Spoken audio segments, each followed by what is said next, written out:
مولا ان کی آخرت بھی اچھی بنا دے.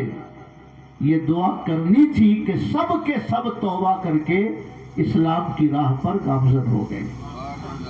سبحان اللہ. لوگوں نے کہا حضور ہم لوگوں نے تو بد دعا کے لیے کہا تھا آپ سے اور آپ نے دعا کر دی. تو شیخ معروف کرخی نے فرمایا کہ میں نے دعا کر دی، اس سے اگر اس کی آخرت بہتر ہو گئی تو تمہارا نقصان اس میں کیا ہے. سبحان اللہ. میرے بھائیو، امام شافعی رحمت اللہ علیہ نے دو بزرگوں کے بارے میں لکھا ہے، شیخ معروف کرخی کے بارے میں کہ ان کی قبر دعاؤں کی قبولیت کے لیے تریاق مجرب ہے، اور ایک امام موسیٰ کاظم رحمت اللہ علیہ، ان کے بارے میں لکھا ہے کہ موسیٰ کاظم کی قبر دعاؤں کی قبولیت کے لیے تریاق مجرب ہے. سبحان اللہ. میرے بھائیوں، حضور کے بعد غوثیت کے مقام پر فائز ہوئے حضرت صدیق اکبر، پھر حضرت عمر فاروق، پھر غوث اعظم بنے حضرت عثمان، پھر غوث اعظم کے منصب پر پہنچے حضرت علی، پھر حضرت حسن، حضرت حسین، حضرت امام زین العابدین، امام باقر، امام جعفر صادق، امام محمد تقی، امام علی نقی، امام موسیٰ کاظم. یہ 8-10 جو میں نے بزرگوں کا نام لیا، یہ سب غوثیت کبریٰ پر فائز ہوئے، سب غوثیت کبریٰ کے مقام پر فائز ہوئے. 270 ہجری یا 245 ہجری میں حضرت امام علی رضا کا انتقال ہوا. شیخ معروف کرخی کے استاذ امام علی رضا 240-45 میں ان کا انتقال ہوا. اس وقت سے غوثیت کبریٰ کا منصب خالی تھا. جب 470 ہجری میں غوث اعظم پیدا ہوئے تو اللہ پاک نے غوث اعظم کو غوثیت کبریٰ کے مقام پر فائز کیا. 561 ہجری میں انتقال ہوا اور آج 1446 کا زمانہ چل رہا ہے، یعنی تقریباً 900 سال سے غوث اعظم رضی اللہ تعالی عنہ ہی غوثیت کبریٰ کے مقام پر فائز ہیں، اور جب تک امام مہدی تشریف نہیں لائیں گے اس وقت تک غوث اعظم کے منصب پر غوث اعظم ہی فائز رہیں گے. سبحان اللہ.